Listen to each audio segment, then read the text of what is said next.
এই মুহূর্তের সমগ্র বরাক উপত্যকা তথা আসামের গুরুত্বপূর্ণ আঞ্চলিক সংবাদে সবাইকে জানাই স্বাগতম। আজকের সন্ধ্যার বিশেষ বিশেষ খবরগুলি হলো: মোদির হাত শক্ত করুন, ভোটারদের আহ্বান কমলাক্ষের। চিত্রনাট্য তৈরি হয়ে গিয়েছিল মঙ্গলবারই। বুধবার ঠিক সেই চিত্রনাট্য মেনেই এক এক করে নাটক মঞ্চস্থ হল দিশপুরে। চিত্রনাট্য মেনেই প্রদেশ কংগ্রেসের কার্যকরী সভাপতির পদ থেকে ইস্তফা দিলেন কমলাক্ষ দেব পুরকায়স্থ। তবে কংগ্রেসের সাধারণ সদস্যপদ এখনও ছাড়েননি। এর পরের দৃশ্যে হিমন্ত বিশ্ব শর্মাকে গামছা পরিয়ে সম্মান জানালেন কমলাক্ষ ও আরেক কংগ্রেস বিধায়ক বসন্ত দাস। এবং এরপরে চিত্রনাট্যে যা থাকার কথা ঠিক সেটাই ছিল, অর্থাৎ রাহুল গান্ধীকে তীব্র আক্রমণ। কমলাক্ষ ঠিক সেটাই করলেন। কমলাক্ষ বলেছেন, ফটোশ্যুট করার জন্য রাহুল গান্ধী তার নিয়াযাত্রা নিয়ে আসামে এসেছিলেন, কিন্তু তিনি এমনই এক নেতা যে নিজের দলের 24 জন বিধায়কের সঙ্গে কোনো আলোচনায় বসার প্রয়োজনই বোধ করলেন না। আলোচনায় বসলেন সম্ভাব্য জোটের 15টি বইফুর দলের সঙ্গে। এই দলগুলোর কোনো অস্তিত্বই নেই, কোনো জনভিত্তি নেই। কিন্তু রাহুল গান্ধী নিজের দলের বিধায়কদের সময় না দিয়ে ওই শরিকদের সঙ্গে আলোচনায় ব্যস্ত ছিলেন। ফলে এই দলগুলো যেমন খুশি আসনে নিজেদের প্রার্থী দাঁড় করানোর জন্য দাবি জানাতে শুরু করে দেয়। কমলাক্ষ বলেন, 8 দিন ছিলেন রাহুল, কিন্তু 1 ঘন্টার সময়ও তিনি বিধায়কদের দিতে পারলেন না। এর চেয়ে খারাপ বিষয় আর কি হতে পারে?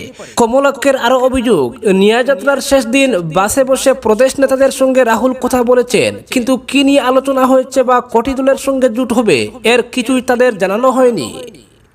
প্রদেশ সভাপতি ভূপেন বোরা বিধায়কদের পুরোপুরি অন্ধ করে রেখে দিয়েছিলেন। চিত্রনাট্যের পরের অঙ্কে ছিল হিমন্ত বিশ্ব বন্দনা, এবং ঠিক সেটাও করেছেন কমলাক্ষ। তিনি বলেন, রাহুল গান্ধীর বৈঠকে কে কী কথা বলেছেন তা মুখ্যমন্ত্রী সব জেনে যেতেন। কমলাক্ষ বলেন, আজ যখন তিনি হিমন্ত বিশ্ব শর্মার সঙ্গে কথা বলেছেন, তখন তিনি রাহুলের গরুয়া সভাতে কোন নেতাকে কি বলেছেন তা হুবহু বলে দিয়েছেন। এরপর আর আমার বুঝতে বাকি থাকেনি যে কংগ্রেসের আরো অনেকেই মুখ্যমন্ত্রীর সঙ্গে যোগাযোগ রেখে চলেছেন। এই মন্তব্য করেছেন কমলাক্ষ। কংগ্রেসের অন্তর্মহলে অভ্যন্তরীণ যোগাযোগের বড় ধরনের অভাব রয়েছে, এই অভিযোগও করেছেন কমলাক্ষ। তিনি বলেন, একটি দল একটি পরিবারের মতো। দলের কোনো সদস্য সংকটে পড়লে অন্যদের তার পাশে দাঁড়ানোর কথা, কিন্তু আজকের কংগ্রেসে কেউ বিপদে পড়ে ফোন করলে অন্যরা সেটা রিসিভ পর্যন্ত করেন না। শুধু তাই নয়, কংগ্রেসে চলছে নিজেদের মধ্যে ল্যাং মারামারির জঘন্য খেলা।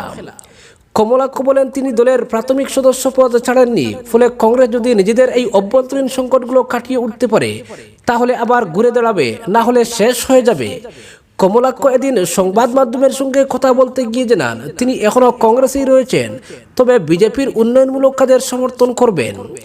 আগামী লোকসভা নির্বাচনে তার কেন্দ্রের ভোটারদের বিজেপির হাত শক্ত করারও পরামর্শ দিয়েছেন।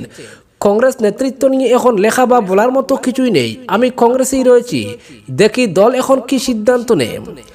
রাজ্যের বর্ষিয়ান আইনজীবী হাফিজ রশিদ আহমেদ চৌধুরীকে ঘর থেকে টেনে টুনে এনে কংগ্রেসে যোগদান করিয়ে আপনি দলটা ছেড়ে দিলেন কেন? কমলাক্ষের জবাব, করিমগঞ্জে কে জয়ী হবে সেটা বড় কথা নয়, বড় কথা হচ্ছে নরেন্দ্র মোদী আবার প্রধানমন্ত্রী হতে চলেছেন, তাও 300-র বেশি আসন নিয়ে। এই মুহূর্তে হাফিজ রশিদ কংগ্রেস থেকে লড়লেও কিছু হবে না। দেশে তো বিজেপি সরকারই আসতে চলেছে। আমি করিমগঞ্জবাসীকে বিজেপির হাত শক্ত করার আহ্বান জানাচ্ছি। তিনি এও বলেন, রাহুল গান্ধীর আসামে ভারত জুড়ো নিয়াযাত্রা নাটক ছাড়া কিছুই ছিল না। তিনি মনোরঞ্জনের জন্য এসেছিলেন, মনোরঞ্জন করিয়ে আবার দিল্লি চলে গেছেন। করিমগঞ্জ কংগ্রেসের ভবিষ্যৎ কি? আবারও কমলাক্ষ হেসে বলেন, পুরো দেশেই কংগ্রেস গায়েব হয়ে গেছে, সেখানে করিমগঞ্জ কংগ্রেস নিয়ে প্রশ্ন করার মতো কিছু রয়েছে কি? আপনি করিমগঞ্জ বিজেপি নেতৃত্বকে মেরুদণ্ডহীন আখ্যা দিয়েছিলেন। আপনি বিজেপিতে যোগ দেওয়ার পর বিজেপির মেরুদণ্ড সোজা করে দাঁড়াতে পারবে কি? সংবাদ মাধ্যমের এমন প্রশ্নে কমলাক্ষের জবাব, দেখুন, এসব পরিস্থিতিগত মন্তব্য। ওই সময় এক পরিস্থিতি ছিল, আজ পরিস্থিতি অন্য। পরিস্থিতি বুঝে মন্তব্য করতে হয়, তাই হয়তো করেছি। কিন্তু আমি বলছি, বিজেপি অনেক শক্তিশালী দল, এই দলই আবার সরকার গঠন করবে সেটা নিশ্চিত। অপরদিকে আসাম বিধানসভার বাজেট অধিবেশনে বুধবার বক্তব্য রাখতে গিয়ে বিরোধীদের এক হাত নিলেন শাসক দল বিজেপির নেতা তথা লক্ষ্মীপুরের বিধায়ক কৌশিক রায়। এদিন তিনি বলেন, রাজ্যের অর্থমন্ত্রী অজন্তা নিয়োগের পেশ করা বাজেটকে বিরোধীদের কেউ কেউ ভোটমুখী বলছেন, যা খুব পরিতাপের। যে বাজেট সাধারণ মানুষের জন্য তৈরি হয়েছে, রাজ্যকে স্বনির্ভর করে তুলতে নতুন দিশা দেখিয়েছে, সেই বাজেট আসলে আসামের এক আত্মনির্ভর আগামীকালের দিশারি। বিধানসভায় এদিন 9 মিনিটের মতো বক্তব্য রাখেন কৌশিক রায়, যার বেশিরভাগই তিনি কেন্দ্রীয় সরকারের পাশাপাশি হিমন্ত বিশ্ব শর্মার নেতৃত্বাধীন রাজ্য সরকার কি উন্নয়নমুখী পরিকল্পনা নিয়ে এগিয়ে যাচ্ছে তার ফিরিস্তি তুলে ধরেন এও যে অতীতের সরকারের সদিচ্ছার অভাবে কতটা পিছিয়ে পড়েছিল রাজ্য। বিজেপি ও ডবল ইঞ্জিন সরকার কায়েম হওয়ার পর আসামের সার্বিক বিকাশেই জোর দেওয়া হয়েছে। কৌশিক বলেন, ট্যাক্স বৃদ্ধি না করে 1,43,405 কোটি টাকার বাজেট পেশ করেছেন অর্থমন্ত্রী নেওগ। এর জন্য তাকে সাধুবাদ দিতে হয়। এছাড়া বাজেটে পুনর্নির্ধারিত প্রকল্প ঘোষণা করে রাজ্যের হাজার হাজার সনাতনীকে অযোধ্যা রাম মন্দির দর্শনের যে ব্যবস্থা করেছে সরকার, সেটা ঐতিহাসিক এক উদ্যোগ। এরপর প্রসঙ্গ পাল্টে তিনি বলেন, গত 3 ফেব্রুয়ারি রাজ্য সফরে এসেছিলেন প্রধানমন্ত্রী নরেন্দ্র মোদী। আসামে বেশ কিছু প্রকল্পের সূচনা ও ঘোষণা করে যান তিনি। আর কেন্দ্র সরকারের এই নীতিগুলিকে মাথায় রেখে যেভাবে আসামমালা সহ বিভিন্ন প্রকল্প এবার হাতে নেওয়া হয়েছে তা বিশেষভাবে উল্লেখযোগ্য। বরাক উপত্যকার প্রসঙ্গ টানতে গিয়ে এদিন শিলচর মেডিকেল কলেজের কথা উল্লেখ করেন তিনি। কলেজ হাসপাতালে যেভাবে আইসিইউতে শয্যা বাড়ানো হয়েছে, যেভাবে গতি পেয়েছে পরিকাঠামো উন্নয়ন, তা অতীতে কখনো দেখা যায়নি উল্লেখ করেন কৌশিক। সঙ্গে বলেন, আরও 500 শয্যা তৈরি হচ্ছে নতুন বিল্ডিং। এছাড়া ক্যান্সার ইউনিটও আলাদা করে হচ্ছে শিলচর মেডিকেলে, যার কাজ প্রায় শেষের পথে। লক্ষ্মীপুরের প্রসঙ্গ টেনে বলেন, অতীতে এখানে সাব ডিভিশনাল হাসপাতালও ছিল না, অথচ বর্তমান রাজ্য সরকার লক্ষ্মীপুরে 119 কোটি টাকা দিয়েছে একটি জেলা হাসপাতাল তৈরির জন্য। এর জন্য কৌশিক রায় কৃতজ্ঞতাও স্বীকার করেছেন হিমন্ত বিশ্ব নেতৃত্বাধীন সরকারের প্রতি। অপরদিকে রাইজর দলের বিধায়ক অখিল গগৈও রাজ্যের বিজেপি সরকারকে 20% সমর্থন করেন। সাংবাদিকদের সঙ্গে কথা বলার সময় মুখ্যমন্ত্রী হিমন্ত বিশ্ব শর্মা এই দাবি করে বলেছেন, বহু ইস্যুতে অখিল গগৈর সঙ্গে সরকারের মতবিরোধ আছে, তবে শিবসাগর কেন্দ্রে উন্নয়নে অখিল গগৈ আমাদের সার্বিকভাবে সহযোগিতা করে চলেছেন। এমনকি রাজ্য সরকারের বিভিন্ন কাজকর্মকেও 20% সমর্থন করেন অখিল। অর্থাৎ শিবসাগরের উন্নয়নে আমাদের কর্মযজ্ঞকে সমর্থন করলেও অন্য গুরুত্বপূর্ণ ইস্যুগুলোকে সরকারের সঙ্গে তার বিরোধ চলতেই থাকে। অর্থাৎ শিবসাগর ছাড়া রাজ্যের অন্য কোনো ইস্যু নিয়ে বিজেপি সরকারের কট্টর সমালোচক হিসেবে পরিচিত অখিল গগৈ।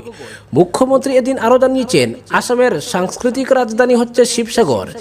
সেই হিসাবে শিবসাগরের উন্নয়নে রাজ্য সরকার সর্বাঙ্গীন সহযোগিতা করে যাবে। কাজেই যারা অখিলকে বিজেপি সরকার বিরোধী বলে অভিহিত করতে চায়, তাদের সঙ্গে সহমত পোষণ করেন না মুখ্যমন্ত্রী। মুখ্যমন্ত্রীর এই বক্তব্য রাজনৈতিক মহলে আলোচনার নতুন খোরাক হয়েছে, কারণ রাজ্য সরকার যে প্রকল্পই গ্রহণ করুক না কেন, অখিল গগৈ তার সমালোচনায় সোচ্চার হন। এদিকে ফেব্রুয়ারি মাসের প্রথম সপ্তাহে শিবসাগরের বিধায়ক অখিল গগৈ জানান, শিবসাগরের রংগড়কে বিশ্ব পর্যটন মানচিত্রে আনার জন্য এক বড়সড় প্রকল্প গ্রহণ করেছে সরকার। সেটা যাতে সঠিক সময়ে বাস্তবায়িত হয় সেটা নিশ্চিত করার জন্য তিনি গুরুত্বপূর্ণ ভূমিকা নেবেন। এই প্রকল্পের জন্য 181 কোটি টাকা মঞ্জুর করা হয়েছে। প্রকল্পটিকে বাস্তবায়িত করতে হলে কিছু মানুষের জমি অধিগ্রহণের প্রয়োজন হবে। তাই এই জমি অধিগ্রহণ প্রক্রিয়া সম্পূর্ণ করতে আলাদাভাবে 31 কোটি টাকা মঞ্জুর করা হয়েছে। রাজ্য সরকার এই পদক্ষেপ গ্রহণের পরও শিবসাগরের বিধায়ক দাবি করেন, যোরহাট এবং ডিব্রুগড়ের তুলনায় শিবসাগর উন্নয়নের ক্ষেত্রে অনেকটাই পিছিয়ে আছে। স্বাধীনতার পর এই প্রথম ঐতিহাসিক রংগড়ের নির্মাণ এবং সৌন্দর্যায়ন প্রকল্পের জন্য রাজ্য সরকার বড়সড় প্রকল্প হাতে নিয়েছে। আজকের বিশেষ সংবাদ এখানেই সমাপ্ত।